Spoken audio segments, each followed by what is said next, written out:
नमस्कार, मी पल्लवी. अन्नपूर्णा रेसिपीज या यूट्यूब चॅनलवर तुम्हा सगळ्यांचे मनापासून स्वागत आहे. तर आज आपण बनवणार आहोत एक नवीन आणि आगळी वेगळी अशी रेसिपी, ती म्हणजे गव्हाच्या पिठाचा शिरा.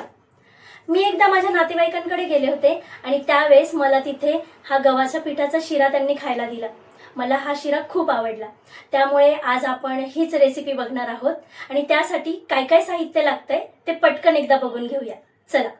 आपण इथे गव्हाचं पीठ घेतलंय 1 वाटी, अर्धी वाटी शुद्ध गाईचं तूप, 1 वाटी दूध, 1 वाटी पाणी, काजू, बदाम, पिस्ता आणि अक्रोड हे असं आपल्या आवडीनुसार मिक्स करून घेतलंय आणि अर्धी वाटी गूळ.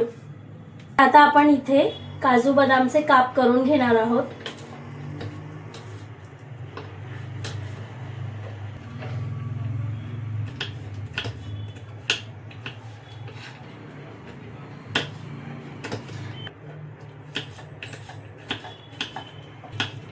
तर इथे आता आपले सगळे काजू बदाम कापून रेडी झाले. तर आता आपण इथे गॅस चालू करून घेऊया. आपली कढई आता तापली आहे. आपण सगळ्यात आधी हे गव्हाचं पीठ कोरडंच भाजून घेऊया. गव्हाचं पीठ मी आधी कोरडंच भाजून घेतेय.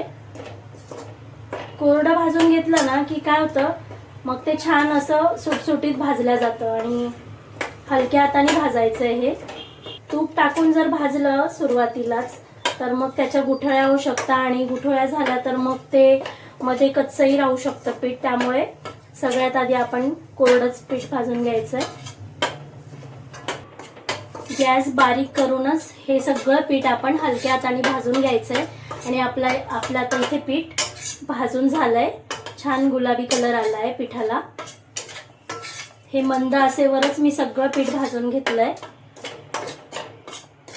हे बघा, तुम्ही बघू शकता इकडे. आणि पीठ जवळपास खूप हलकं झालंय. भाजताना सुद्धा ते हलकं हलकं लागतंय. पीठ आपलं भाजून झालंय. आता मी हे एका ताटात काढून घेते. सगळं पीठ मी असं एका ताटात काढून घेतलंय भाजून. आता इथे आपण तूप टाकून घ्यायचंय.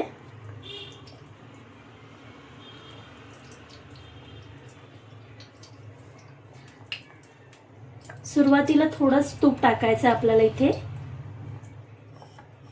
आणि वाटलंच तूप कमी पडलंय तर आपण हे नंतरही टाकू शकतो.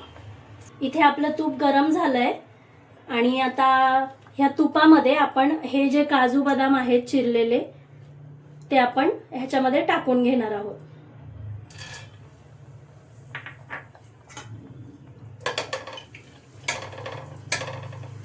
हे ड्रायफ्रुट्स आपल्याला सगळे गुलाबी रंगावर तळून घ्यायचे म्हणजे ते खाताना क्रंची लागतात. आता इकडे सगळे ड्रायफ्रुट्स आपले तळून झाले, ते मी काढून घेते एका बाउलमध्ये. आणि ह्याच तुपामध्ये आता आपल्याला परत हे पीठ टाकून घ्यायचंय.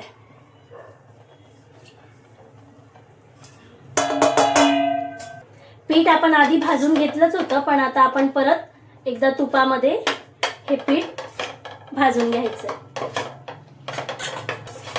आता इथे सगळं पीठ कोरडं झालेलं दिसतंय. त्यामुळे आता आपल्याला परत एकदा तूप टाकून घ्यायचंय. हे बघा, मी तूप टाकते इथे.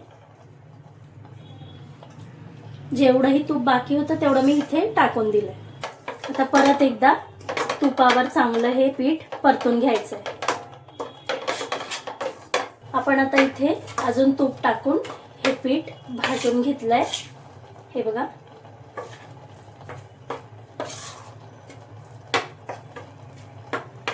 आता जेवढं पण कच्चं पीठ राहिलं असेल भाजताना तर ते आता ह्यामध्ये पूर्ण भाजलं गेलंय. आता ह्यामध्ये आपण सगळ्यात आधी दूध टाकून घेणार आहोत. बघू शकता इथे मी दूध टाकते.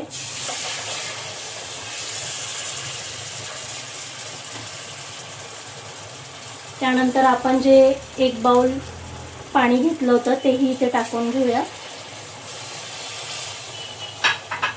आणि हे छान असं परतून घ्यायचं. खूप छान सुगंध सुटलाय.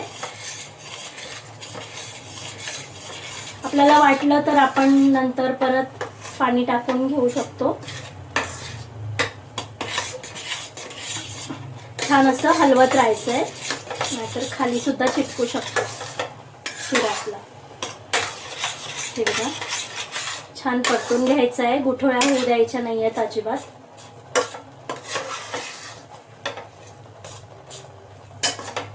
गॅस मोठा करायचा नाहीये, हे सगळं आपण बारीक गॅसवरच करणार आहोत. थोडंसं आपण ह्याच्यावर झाकण ठेवून घेऊया. 1-2 मिनिटासाठी आपण ह्याच्यावर झाकण ठेवणार आहोत. जास्त वेळ ठेवायचं नाहीये आणि गॅस कमीच ठेवायचा आहे. मी इथे झाकण ठेवून घेते, गॅस बारीकच आहे. आता आपले 2 मिनिटं झालेत. आता आपण हे झाकण काढून घ्यायचंय. इथे रव्याला छान असं तूप सुटलंय, तुम्ही बघू शकता. हे बघा, तूप सगळं साईडनी दिसतंय इथे. जास्त पण तूप नाही टाकायचंय. आणि आता सगळ्यात शेवटी आपल्याला गूळ टाकायचा आहे. हा गूळ इथे टाकून घ्यायचा आहे. गुळाला सुद्धा पाणी सुटणार आहे. मी आता गूळ टाकते.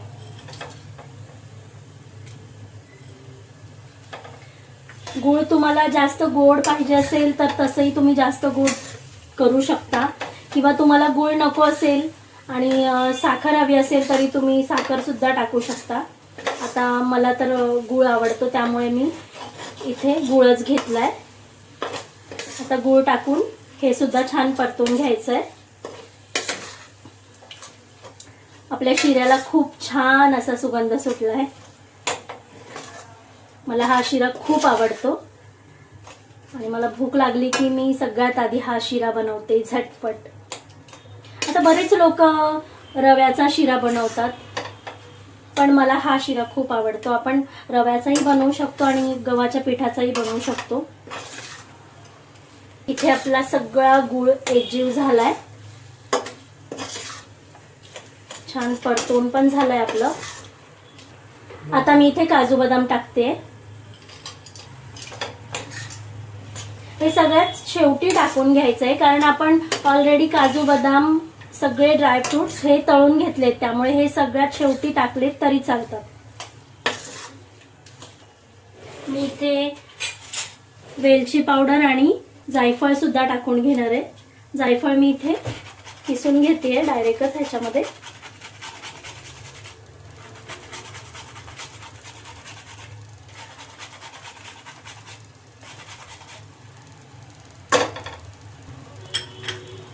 आणि परत एकदा छान मिक्स करून घ्यायचं. याला जास्त परतवायची गरज नसते. हा खूप कमी वेळामध्ये होतो शिरा. झटपट रेसिपी आहे खूप. तुम्ही सुद्धा घरी बनवू शकता. रव्याला ऑप्शन म्हणून आपण हा गव्हाचा शिरा बनवू शकतो इथे.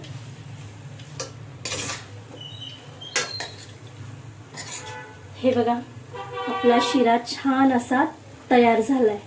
आता मी ह्याला एका बाउलमध्ये काढून घेते. गॅस बंद करून घेते. आता आपण इथे या बाउलमध्ये शिरा काढून घेऊया.